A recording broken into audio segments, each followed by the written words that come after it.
Top Gunners! Aston Villa and Arsenal are both grappling with injury woes and transfer activities. Arsenal, despite having a few key players sidelined, Kieran Tierney and Takehiro Tomiyasu, along with a questionable Fabio Vieira, are looking relatively settled compared to their counterparts. Tierney and Tomiyasu's absence might seem significant, but given their limited starts last season, the impact is less than it appears. Vieira's potential return is a bonus, but not a game changer for now. Villa's injury list includes Boubacar Kamara and Tyrone Mings, who are out until at least October, and Robin Olsen, who's still being assessed. Kamara's absence is notable since he was a regular starter, unlike Mings and Olsen, who had fewer appearances last season. When it comes to transfers, Arsenal's strategy appears more measured. The club has brought in David Raya and Ricardo Calafiori, with Mikel Merino expected to join soon. In contrast, Aston Villa has been on a shopping spree, acquiring players from all corners. The sheer volume of new signings could lead to a period of adjustment for Villa, which might be a blessing for Arsenal. Arsenal's relative stability with key players like Kai Havertz showing impressive form could be advantageous.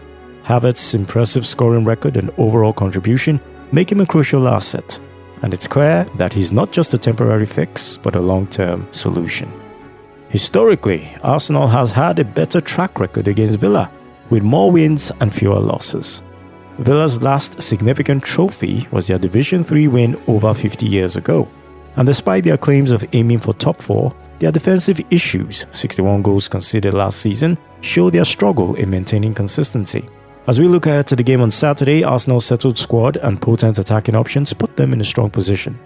The upcoming match against Aston Villa could be a chance to showcase Arsenal's stability and attacking prowess against the Villa side in transition.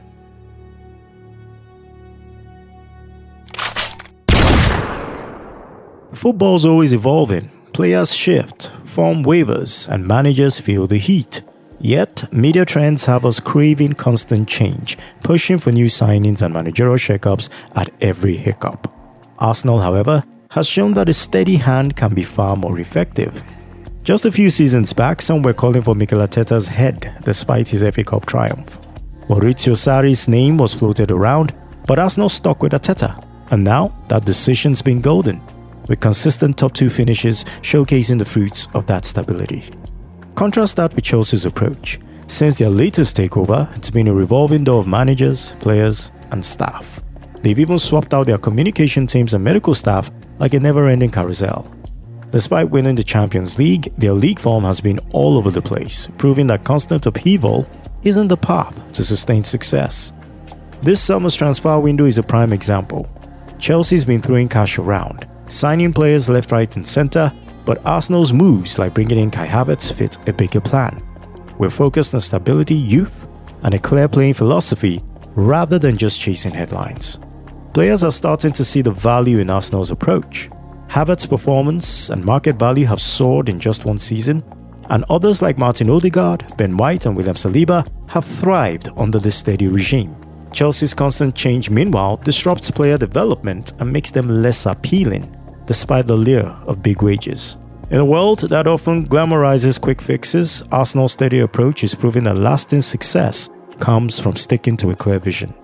While the media may hype every loss and draw, Arsenal's method shows that sometimes the best move is to keep things consistent and build a legacy that stands the test of time.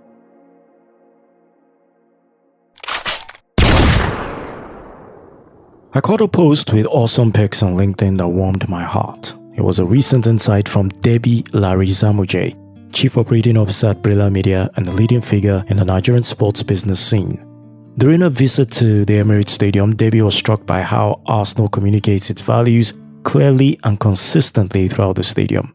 This strong internal messaging reinforces the club's commitment to discipline and goal setting, shaping every aspect of its operation.